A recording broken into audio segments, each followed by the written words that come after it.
दोस्तों नमस्कार। मैं हूं सत्येंद्र श्रीवास्तव और दिल्ली सहारा के यूट्यूब चैनल में आपका स्वागत है। दोस्तों, राष्ट्रीय खबरों के साथ आज हमने देखा कि तमाम खबरें एनालिसिस हम आपके बीच में पहुंचाते रहते हैं, उस पर डिबेट करते हैं, उस पर बात करते हैं। मेरी निगाह में एक ऐसी भी खबर आई जिसका एनालिसिस करना बहुत ज़रूरी था। ये खबर राष्ट्रीय से हट करके अंतर्राष्ट्रीय थी, क्योंकि पहले के ज़माने में हम लोग सुना करते थे कोई क्रूर शासक हुआ था तो क्रूरतम शासक हुआ करता था, लेकिन आज इस सदी में भी विश्व के किसी क्षितिज पर ऐसा कोई व्यक्ति बैठा हो तो शायद अफसोस भी होता है और लगता है कि कम से कम इस वक्त की जो विश्व का ऐसा नज़ारा है उसमें तो ऐसे शासक नहीं होने चाहिए। विश्व के क्रूरतम शासकों में एक प्रमुख देश है जहां का शासक है उत्तर कोरिया का जिम। कौन सा जिम? इसको किम कहिए, जिम कहिए, उन कहिए, कुछ भी कहिए, इसका नाम आप कैसे भी लीजिए, लेकिन इसकी क्रूरतम घटनाओं को आप सोचेंगे तो हदस जाएंगे। इसको ना बर्दाश्त नहीं है, हार बर्दाश्त नहीं है। इसके लिए लोगों का आत्मसम्मान इसके आगे घुटने टेकता है। इसको अपनी बात के आगे, अपने अहम टकराव के आगे दुनिया की कोई चीज नजर नहीं आती। इसको ना अपना पड़ोसी राज समझ में आता है, ना पड़ोसी लोग। ना इसके लोग सीमा के पार जा सकते हैं, ना तो आ सकते हैं। विश्व की कोई भी टीवी, न्यूज, दर्शन, कपड़े, मजाल नहीं है कि किसी ने इसका यूज करने की कोशिश की उसको मौत के घाट उतार देता है। जी हाँ, ये है उत्तर कोरिया का नायाब किंग। अगर सही मायने बोलें तो ये वाकई आज का किंग कोबरा भी है। ये सिर्फ डसना जानता है, इसके अंदर प्यार, सद्भाव, आत्मसम्मान जैसी कोई चीज़ें नहीं हैं। ये खुद ही शासक है, खुद ही प्रशासक है, खुद ही न्यायाधीश है और खुद ही लाखों लोगों की भावनाओं का हत्यारा है, उनकी फीलिंग को कुचलने का हत्यारा है ये। दोस्तों, बाढ़, फ्लड पूरे वर्ल्ड में आती है, किसी के बस में नहीं है। उत्तर कोरिया, दक्षिण कोरिया, चाइना में एक काफी भयंकर बाढ़ आई। दक्षिण कोरिया ने भी उसको, बाढ़ को कोई रोक नहीं सकता है, बाढ़ के लिए कोई दोषी नहीं हो सकता है। पुल टूट जाए, बांध टूट जाए, कुछ भी हो सकता है, बाढ़ के लिए कोई दोषी नहीं हो सकता है। दक्षिण कोरिया ने भी, जिससे कि बिल्कुल इसका 36 का आंकड़ा है, या कहें कि एकदम क्रूरतम दुश्मनी है, दक्षिण कोरिया ने भी बाढ़ पर जो है किसी तरह कंट्रोल किया, उससे निपटा।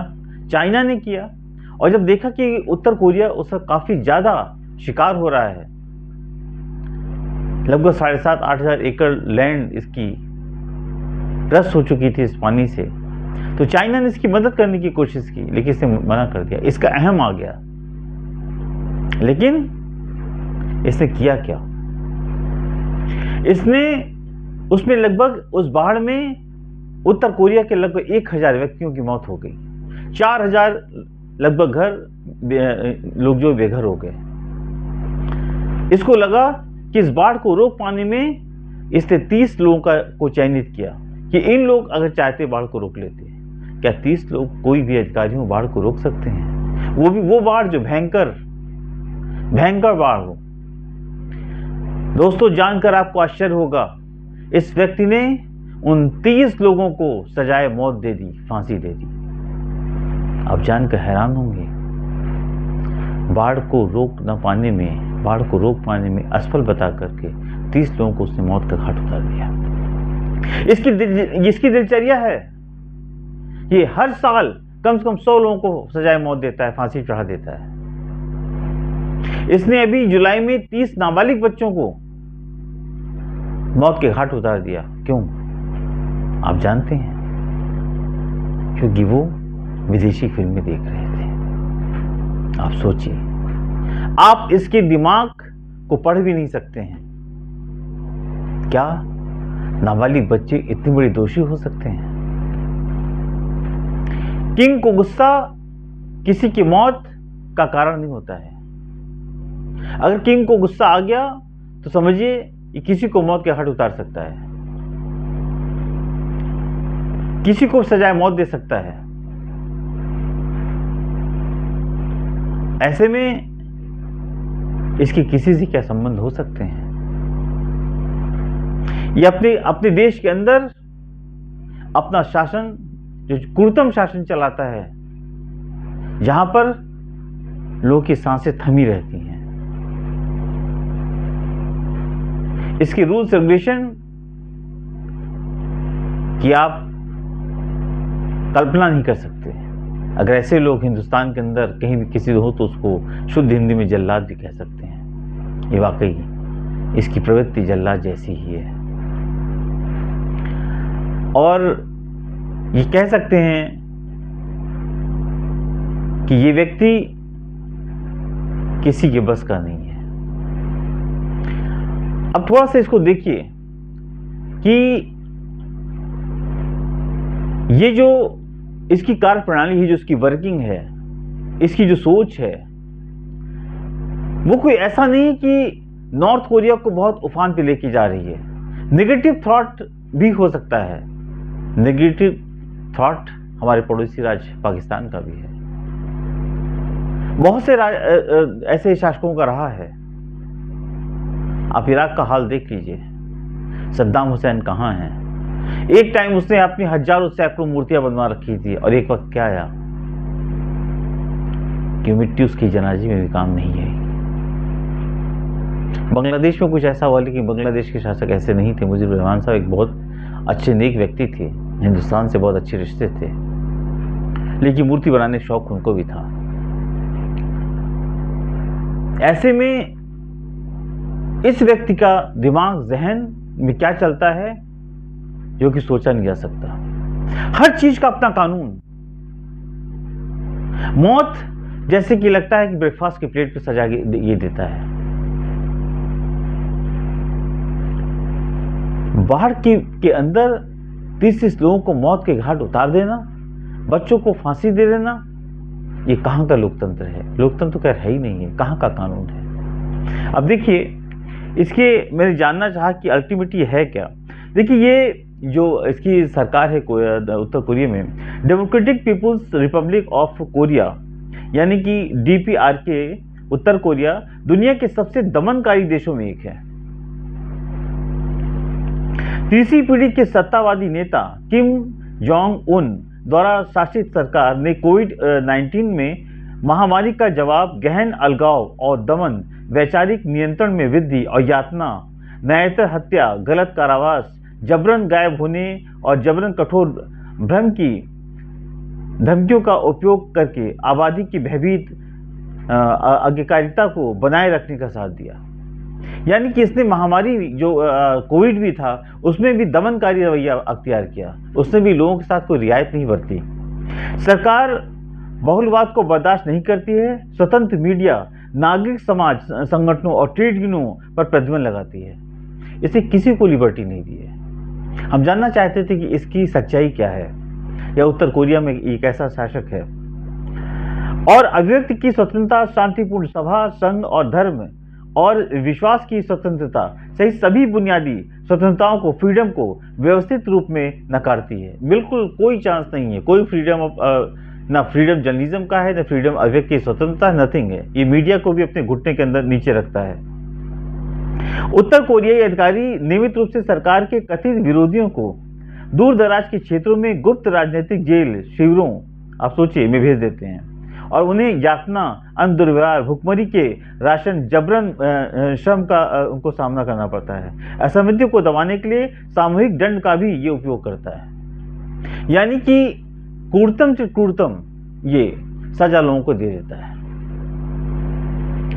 इसकी मनोवृत्ति ऐसी है, इसीलिए मैंने ऐसे सब्जेक्ट को आपके सामने लाया कि आप एक छोटी सी चीज, दुनिया जानती है कि नॉर्थ कोरिया के अंदर इसका शासन कैसा है, प्रशासन कैसा है, लेकिन ताज्जुब तब हुआ कि जब एक बाढ़ जैसी चीज, जो प्रकृति की चीज है, जिसके ऊपर आपका बस नहीं है, वो एक वक्त पूरी दुनिया में बाढ़ आती है, चाहे हिंदुस्तान हो, पाकिस्तान हो, XYZ कोई भी कंट्री हो, वहां पर बाढ़ को रोक ना पाने के लिए 30 लोगों को सूली पे चढ़ा देना, मौत के घाट उतार देना, ये कहाँ का न्याय है? न्याय तो शब्द जानता नहीं है, इसी का न्याय, इसकी क्रूरतम जो व्यवस्था है वही इसका न्याय है।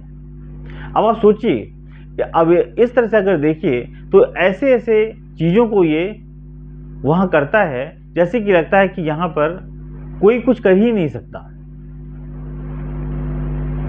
अगर कोई विदेशी मूवी देख रहा है तो उसको मौत के घाट उतार देता है, विदेशी कपड़े पहन रहा है तो उसको अपराध मान लेता है, अगर बच्चे विदेशी कपड़े पहन रहे हैं तो उनके माँ बाप को सजा मौत दे देता है। अगर जापानी या आप कोई विदेशी वीडियो देख रहे हैं, मतलब मौत के घाट ऐसा देता है जैसे लगता है कि इसके पास मौत के सिवा दूसरा कोई फरमान है ही नहीं है। अगर वेस्टर्न कपड़े बच्चे पहन रहे तो माँ बाप उसके दोषी हो जाते हैं। ठीक है, माँ बाप खरीद के देते हैं, लेकिन सवाल इस बात का कि फ्रीडम किसी भी चीज का वहां नहीं है। वहां सिर्फ किम जो चाहेगा वो होगा। और किम की हालत क्या है कि वहां पर हर तरफ इसका खौफ है, सारे लोग खौफजदा हैं। कब क्या कानून इसका आ जाए, कब इसके लोग क्या कर दें, जो कहेंगे वो आपको करना पड़ेगा। मतलब आपको हर तरफ से काट के रखा हुआ है। आप किसी फॉरेन कंट्रीज में नहीं जा सकते, आप किसी कोई विदेशी खबरें नहीं देख सकते, टीवी चैनल नहीं देख सकते, इंटरनेट का यूज नहीं कर सकते जिससे कि आप पूरे वर्ल्ड की बात को सर्च कर सकें कि दुनिया में क्या हो रहा है। जो ये कहे उसको परमात्मा की भक्ति मान लीजिए, वरना मौत के घाट उतर जाएगी। ऐसा भी शासन आज के युग में चल रहा है। ये आप तक पहुंचाना हमारा दायित्व। यद्यपि आप भी समझदार हैं, हमारे व्यूअर्स हैं, आपको पता है, लेकिन कुछ ऐसी खबरें होती हैं जो आदमी को कहीं ना कहीं बिल्कुल उसका दिमाग दिग्भ्रमित कर देती हैं। क्या आज के वक्त में भी ऐसे शासक इस विश्व के अंदर हैं, या इसको हम कहें पल रहे हैं, कि जो इस तरह का शासन चलाने में उनको ख्याति मिलती है? परमाणु बम का खौफ दिखा करके न जाने कितनों को इसने बर्बाद करने की कोशिश की। आज यही कारण है कि चाइना इसका मित्र हो सकता है, लेकिन बड़े बड़े कंट्रीज इससे थोड़ी दूरी बना के रखते हैं, हिंदुस्तान खास तौर से। अब आप देखिए कि इसको किसी भी चीज़ को, अगर चाहे कपड़ों को लेके हो, चाहे बच्चों की पढ़ाई है, लिखाई है, चीज़ें हैं, इन सब चीज़ों के अंदर कहीं ना कहीं इसके अंदर एक खौफ पैदा हो गया है कि कहीं नॉर्थ कोरिया के लोगों के जहन में, दिमाग में कोई बाहरी शक्ति, बाहरी इंफॉर्मेशन ना आ जाए जिससे कल कोई रिवोल्ट हो जाए। तो ये चाहता है हम जो पढ़ाएं वो पढ़ो, हम जो कहें वो करो, और ऐसी नियति से हमारी सरकार, हमारी सत्ता चलती रहेगी और किम अपनी मनमानी करता रहेगा। आप सोच सकते हैं कि इसके बाप की मौत पर इसने 11 दिन तक पूरे उत्तर कोरिया में हंसने पर रोक लगा दी थी। आप सोच सकते हैं क्या ऐसा भी शासक विश्व में कहीं है? इसके बाप की मौत पर 11 दिन पूरी कंट्री में कोई हंस नहीं सकता था, और हंसा तो उसके खिलाफ कार्रवाई कर दी। मतलब लास्ट जो ओलंपिक हुआ था उसमें भी, और जो प्रेजेंट ओलंपिक हुआ इसमें भी 6 मेडल उत्तर कोरिया के लोग लेकर के आए। खौफ, दहशत, कौन खेलने जाएगा, किसको मौत प्यारी है, फिर भी गए। बताते 6 मेडल के अलावा जो भी खिलाड़ी मेडल नहीं जीत पाए उन सबको इसने कोयले के खदान में भेज दिया मजदूरी करने के लिए। और जो लोग मेडल लेकर के आए उनका उतनी आवभगत की जैसे पूरे उत्तर कोरिया में लगे कि खेलने का एक ऐसा मौसम है, एक ऐसा यहाँ पे एटमॉस्फेयर है, जो खेलेगा वो जिंदा दिल की तरह लोगों के दिलो जान तक पहुँचेगा, उनका अपूर्व स्वागत होगा, अभूतपूर्व स्वागत होगा। लेकिन फैक्ट ये है कि अगर वो मेडल जीत के नहीं आते तो उनकी ज़िंदगी ये हराम कर देता है। ऐसे में कौन खिलाड़ी, कौन माँ बाप अपने बच्चों को खिलाड़ी बनाना चाहेगा? वो जानता है पिछले ओलंपिक में भी इसने ऐसे ही किया था। बड़ी यातनाएं दी थी जिन खिलाड़ियों ने कोई मेडल नहीं जीत पाए थे।